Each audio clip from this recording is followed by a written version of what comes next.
So I am using 4 ripe avocados and putting them all in the food processor. This one's a little bit hard, but it's going to be okay. Now, when you make this for your friends or family, don't tell them it's avocado. There's a preconceived notion. I just need something to wipe my hand. Thank you.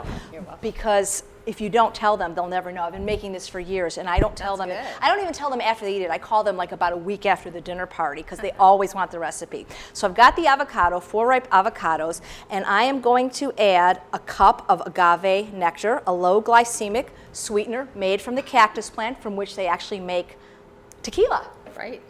I'm going to pour that in there. This only has 4 ingredients. How easy is that? And I'm going to have a pure vanilla extract. I prefer an alcohol-free extract in my desserts. I just think it tastes better. Some people like that little alcohol thing going on. I don't. You can also use a fresh vanilla bean. So we're going to put a tablespoon in. And I am using raw carob powder. Carob is a Mediterranean fruit.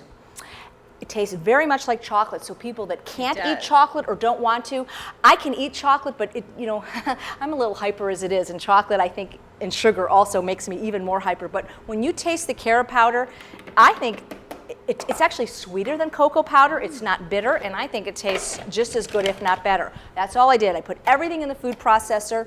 I pushed the button.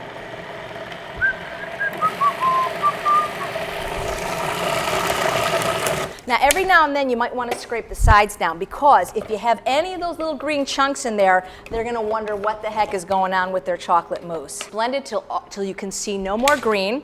Again, you could make a pie out of this, but who can wait? What I like to do is just take fresh fruit and just dip it like a fondue. And this is great for people that are hypoglycemic. Oh my God, of course. Watching their sugar. You know, people that have migraines often can't eat chocolate. People that have anxiety often can't eat chocolate. This tastes and looks and feels like chocolate. That was so good. This became this. Chill it. It's going to be even bananas in here. Oh, you can make a fantastic pie. Bring that back. I don't know if you're allowed to double dip, but I'll let her.